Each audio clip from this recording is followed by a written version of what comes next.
Karena AI dia tuh belajar dari pola visual dan statistik, bukan dari, pengalaman hidup ataupun ya dari konteks emosi, kira-kira seperti itu. Jadi ketika misalnya kita merasa, ini kayaknya ada yang aneh nih dari video ini atau dari gambar ini gitu kan, tapi saya nggak tahu di mana ya. Nah itu. Oke, jumpa lagi dengan saya Beken Magang, stay humble and keep the excitement to learn like a newbie intern. Tentunya di beberapa waktu terakhir teman-teman udah tahu ya ada kasus, pemalsuan video gitu kan dengan deepfake. Ya, jadi di video kali ini saya bakal bahas tentang itu. Jadi ya simpelnya, deepfake itu adalah teknologi yang bisa memanipulasi wajah, suara, bahkan ya ekspresi kita nih manusia.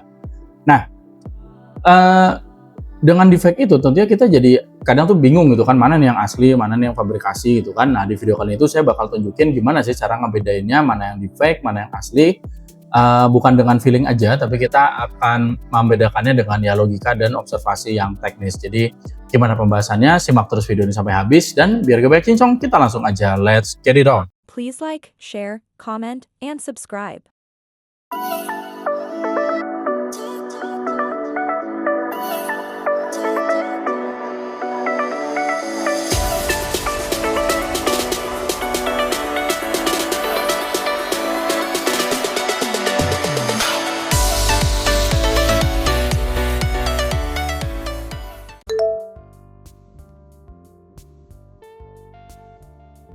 Nah, tentunya sebelum kita bahas, kita harus kenali dulu nih deepfake ini apa gitu kan.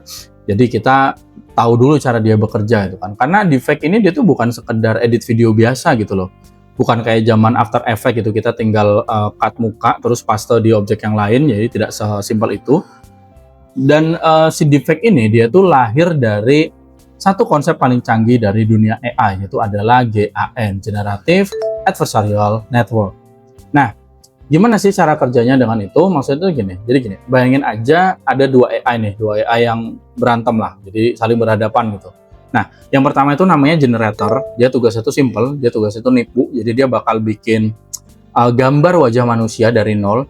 Terus yang kedua tuh ada namanya discriminator. Nah, discriminator ini sama, dia juga penipu, tapi tugasnya adalah sebagai penipu yang tidak bisa ditipu, kira-kira seperti itu. Jadi nanti si diskriminator ini yang bakal nilai satu gambar yang dihasilkan tuh asli atau enggak gitu loh. Jadi kayak kalau asli itu kan berarti dari manusia sungguhan, kalau yang palsu itu ya berarti buatan si generator ini gitu kan.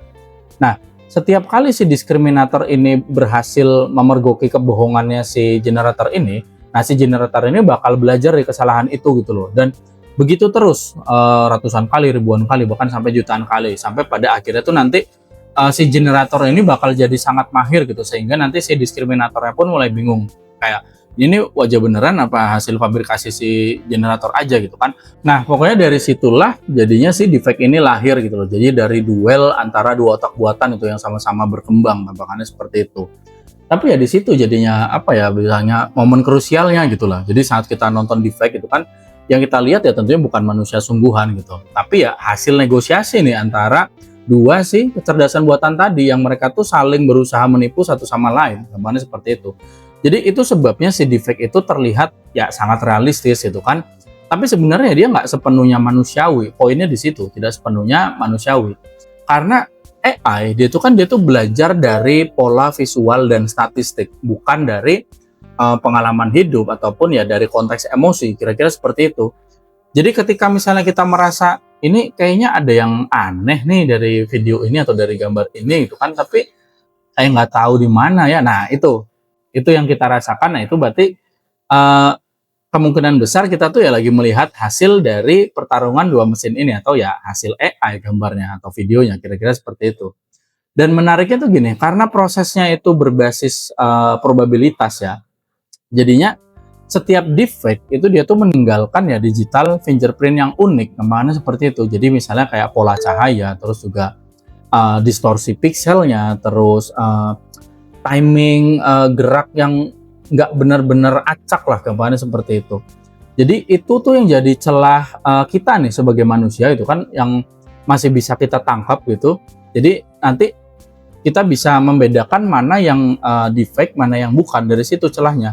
Jadi AI itu memang dia tuh bisa memalsukan wajah gitu kan, tapi dia nggak bisa niru ketidaksempurnaan alami yang dibuat manusia. Itu tadi kayak misalnya pergerakan yang acak, kira-kira seperti itu.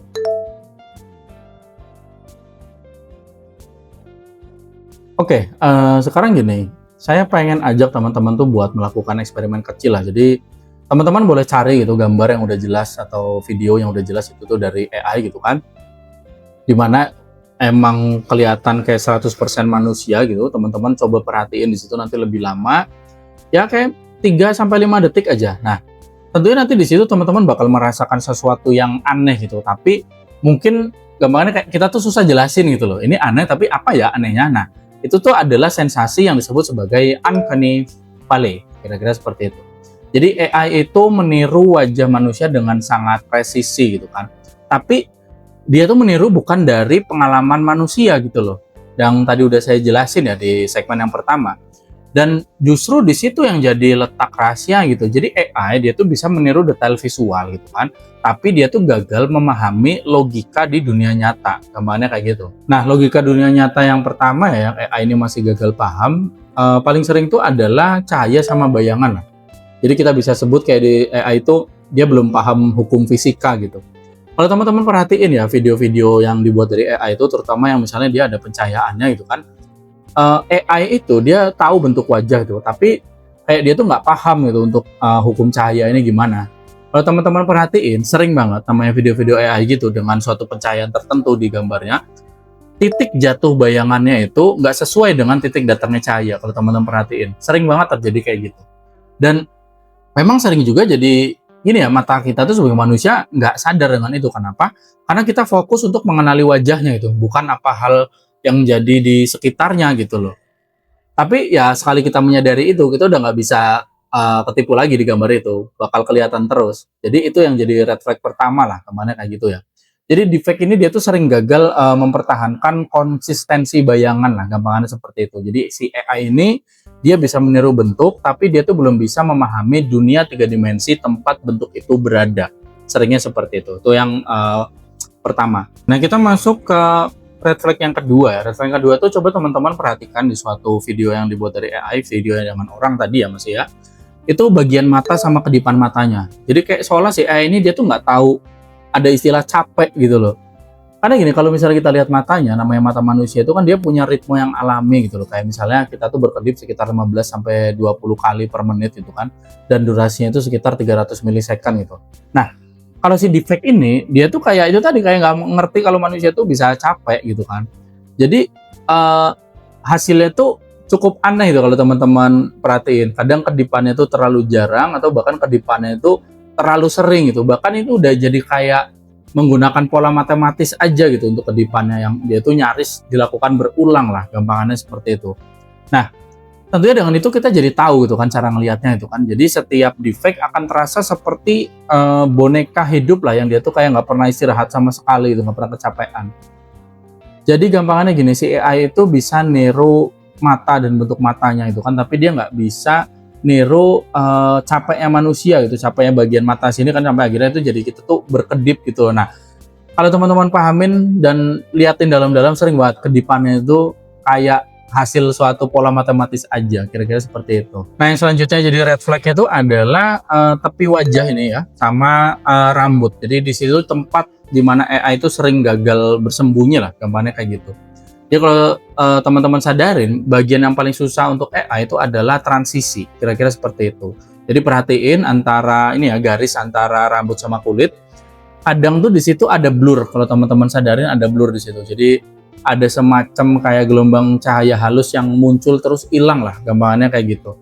Dan itu tuh bukan karena kompresi video, tapi emang hasil pertempuran si pixel level antara sintetis dan latar yang asli, kira-kira kayak gitu. Jadi dalam dunia deepfake, setiap pixel dia tuh punya negosiasi lah, mana nih yang dibuat manusia itu kan, mana nih yang hasil prediksi si model AI-nya itu tadi.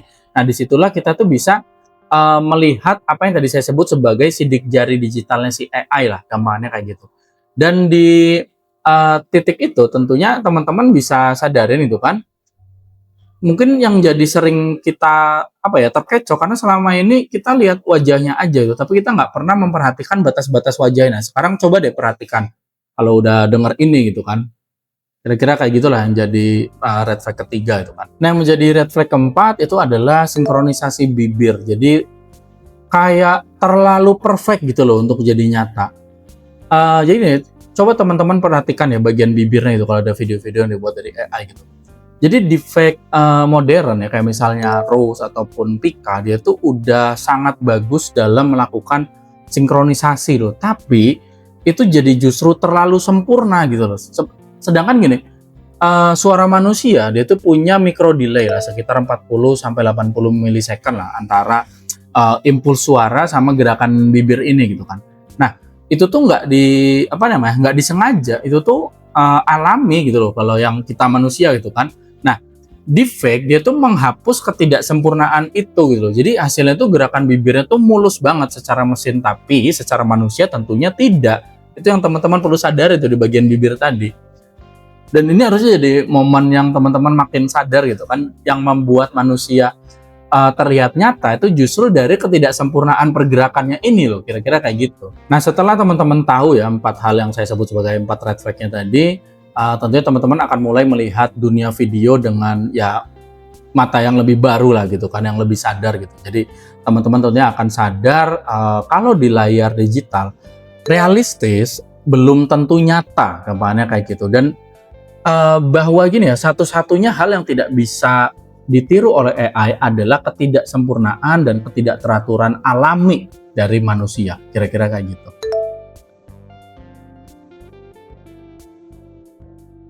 Oke, sekarang kita masuk ke pembahasan selanjutnya, itu adalah suara dan intonasi. Jadi ketika si AI itu terlalu manusiawi, justru malah jadi nggak manusiawi gitu loh. Kita selalu percaya suara manusia itu tidak bisa dipalsukan gitu kan. Jadi dari nadanya, ritme, terus nafas, semuanya tuh unik lah kayak sidik jari gitu kan. Tapi di era deepfake audio, keyakinan itu ya udah mulai runtuh gitu loh. Kayak model seperti Eleven Labs, terus Val-E gitu kan, sama Meta Voice. Mereka tuh kini bisa meniru suara dengan presisi yang luar biasa gitu loh. Bukan hanya dari kata-katanya aja, tapi juga dari nafasnya, dari tawa, bahkan getaran emosinya juga. Nah, masalahnya tuh malah justru di situ. Karena gini, deepfake terdengar terlalu perfect lah, terlalu sempurna gitu loh. Terlalu stabil lah, gampangannya kayak gitu. Jadi gini, karena terlalu stabil tadi itu jadi kayak tidak ada lagi ketidaksempurnaan manusia gitu loh. Kayak misalnya ya ketidaksempurnaan yang kita nih di manusia itu kan kayak misalnya nafasnya nggak sinkron, terus ada sedikit serak misalnya di ujung kalimat gitu kan, terus juga kita mungkin kasih kayak saya ini misalnya jeda yang ragu gitu sebelum suatu kata-kata penting keluar gitu kan. Jadi AI dia tuh berbicara seperti manusia, ya itu tadi yang saya sebut di sebelumnya, kayak manusia nggak pernah lelah gitu loh, nggak pernah gugup, bahkan ya nggak pernah salah ucap, gambarnya kayak gitu. Dan ya manusia seperti itu kan harusnya nggak pernah ada gitu loh, kayak belibet-belibet dikit tuh pasti ada lah, serak-serak dikit di ujung suara itu ada gitu loh. Jadi harusnya di sini teman-teman semakin sadar ya, semakin sempurna suaranya, berarti ya semakin besar kemungkinan kalau itu palsu, gimana kayak gitu. Terus juga misalnya intonasinya lah,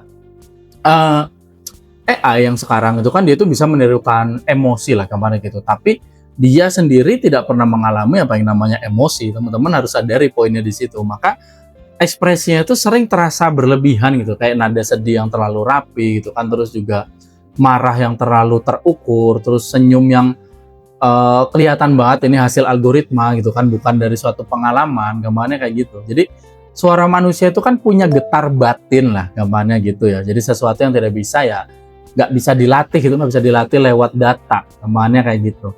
Jadi si AI dia tuh bisa menirukan perasaan lah, gambarnya kayak gitu ya. Tapi dia tuh tidak bisa terdengar tulus. Nah, poinnya di situ. Kalau teman-teman sadarin, nggak bisa nih, ini kedengarannya nggak tulus, kira-kira kayak gitu. Dan yang sering luput dari kita yaitu adalah ruang di balik suaranya, kira-kira seperti itu. Karena gini, deepfake itu sering memalsukan suara gitu kan, tapi dia tuh lupa manusia itu selalu berbicara dari ruang tertentu, gambarannya kayak gitu.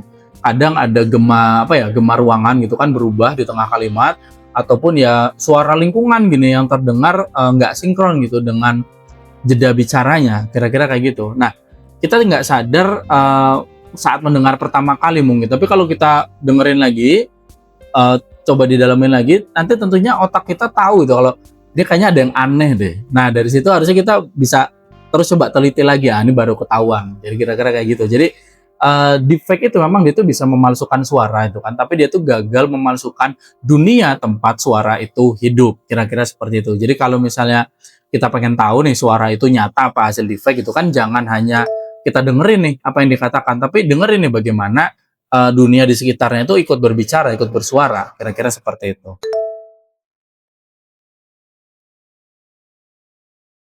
Nah, selanjutnya kita masuk ke bahasa tubuh dan emosi lah. Jadi gini, salah satu hal yang tersulit bagi AI untuk niru gitu kan, itu adalah keanehan dari manusia itu sendiri, dari kita gitu loh.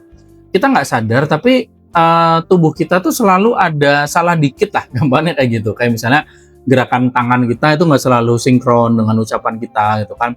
Terus juga tatapan mata kita tuh kadang melayang sebentar gitu sebelum fokus lagi gitu. Nah, kayak juga misalnya kita kadang kayak gini, kayak kita tuh ngangguk gitu kan tanpa alasan, kayak ngangguk gitu tanpa alasan. Terus kita ada tersenyum setengah doang gitu kan, ataupun kita tarik napas gitu di tengah-tengah kita tadi berkata-kata gitu kan. Dan justru semua itu yang ngebuat ya kita tuh nyata gitu, dan ibarat ada video yang merekam jadian asli tanpa buatan AI, justru itu yang bikin jadi itu kelihatan nyata loh, kira-kira seperti itu. Jadi deepfake itu dia tuh belum bisa meniru ketidakaturan dan ketidaksempurnaan itu loh, yang seperti saya sebutkan tadi gitu kan. Dan ya itu tadi, mereka tuh tampak terlalu perfect, terlalu sempurna kelihatannya. Jadi gerakan kepalanya mulus gitu kan, terus bahunya bahkan nggak pernah naik turun gitu karena bernafas gitu kan. Terus ekspresinya tuh terlalu stabil lah, seolah wajahnya itu kayak nggak punya otot-otot yang capek lah, gambarannya kayak gitu. Jadi tentunya di sini teman-teman semakin sadar ya, yang membuat manusia tampak nyata itu justru adalah kesalahan-kesalahan kecil yang nggak sengaja aja kita lakukan gitu, secara alami badan kita bergerak gitu kan. Dan kalau teman-teman lihat baik-baik gitu ya, namanya deepfake itu sering banget dia tuh kayak gambarnya tuh gagal bernafas bersama tubuh gitu. Jadi gini, kata-katanya tuh hidup gitu kan, tapi dadanya itu mati, gambarnya kayak gitu. Jadi matanya kayak nato kamera itu kan, tapi kosong, nggak ngelihat apa-apa. Terus juga harusnya di situ ya otak kita itu mengenali itu secara instingtif lah, kayak bahkan tuh sebelum kita sempat mikir gitu kan ya. Tapi itu tadi kita merasa ini ada yang aneh, tapi apa ya, itu tadi yang udah saya sebut ya sebagai uncanny valley tadi ya. Jadi otak kita itu nggak takut pada ngomongnya itu yang tidak mirip manusia lah, tapi kita justru malah takut pada yang hampir mirip dengan manusia. Dan ngomongnya itu disitulah justru letak paradoksnya gitu loh. Semakin AI itu mendekati kesempurnaan manusia itu kan ya, semakin jelas kita tuh akan sadar loh kalau ini nih bukan manusia, kira-kira kayak gitu.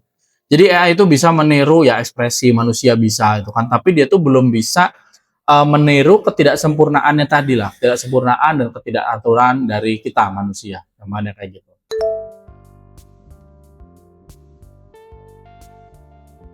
Nah, sekarang pertanyaannya adalah gimana nih untuk ngeceknya, ada toolsnya nggak gitu kan? Toolsnya itu ada, itu juga bisa dipakai gratis kok kalau teman-teman mau coba itu kan. Jadi teman-teman tuh bisa pakai yang namanya deepware.ai, itu bisa ngedeteksi deepfake di video sama di gambar. Terus juga ada Hive Moderation AI, itu tuh sering dipakai platform gede lah buat dia tuh ngedeteksi konten-konten yang sintetis gitu kan. Terus juga ada AI or not, atau biasanya juga disebut sebagai Hugging Face, itu tuh ngecek apakah foto ini dibuat pakai AI. Terus juga ada ya Microsoft Video Authenticator, itu bisa ngedeteksi manipulasi frame lah, gambarnya kayak itu. Tapi ya ingat ya, deteksi terbaik itu bukan alat ya, tapi ya skeptisme dari kita sendiri nih sebagai manusia. Skeptisme yang sehat ya, tapi ya tentunya. Jadi setiap kali kayak kita nonton sesuatu gitu yang terlalu terlalu heboh lah untuk dipercayai gitu kan ya, berhenti aja dulu 5 detik gitu kan. Terus kita cek sumber, kita cek konteksnya gitu kan. Terus kita cek juga kredibilitas dari yang upload gitu kan. Jadi deepfake itu dia tuh bisa menipu mesin lewat data itu kan, tapi tentunya menipu manusia itu dia lewat lewat emosi, kemana kayak gitu. Jadi sebelum kita percaya, ya tenangkan dulu aja emosi kita gitu kan. Ya itu tuh yang jadi firewall terbaik lah dan pertama gitu yang untuk kita punya untuk menghadapi ya kasus-kasus deepfake ini, kira-kira seperti itu. Oke, jadi dari semua yang udah saya bahas tadi, tentunya teman-teman sekarang sadar ya, yang namanya teknologi itu, apalagi saya di sini sebagai seorang software engineer, saya bisa berkata yang namanya teknologi dia itu pada asalnya, pada dasarnya dia netral gitu loh. Sampai akhirnya nanti ada niat dan kepentingan manusia yang menyertainya, kira-kira seperti itu. Jadi bahkan si deepfake ini dia tuh bisa jadi alat seni gitu kan, tapi ya bisa juga jadi alat penipuan tergantung siapa yang make. Dan tentunya juga di sini jadi suatu hal yang jelas ya. Kalau di masa depan itu tentunya yang paling berharga itu bukan lagi sekedar skill coding yang saya punya sebagai software engineer ataupun skill desain gitu kan, tapi juga kemampuan kita untuk tahu mana nih yang nyata dan mana yang palsu. Mulai hari ini gitu kan, ya latihlah matanya teman-teman itu untuk bisa membedakan nih mana yang hasil deepfake, mana yang bukan gitu kan, karena di era AI ya kebenarannya itu nggak selalu terlihat gitu loh, kira-kira seperti itu. Jadi kalau teman-teman senang dengan pembahasan seperti ini, ya jangan berhenti di teman-teman, tentunya ya dibagikan juga ke teman-teman yang lain. Dan kalau pengen ada sesuatu yang mau dibahas gitu kan, ya boleh request di kolom komentar juga. Ada yang mau ditanyakan juga boleh ditanyakan di komentar, nanti kita diskusi di sana. Dan tentunya ya gitu aja dari saya. Thank you for watching dan salam Beken Maga.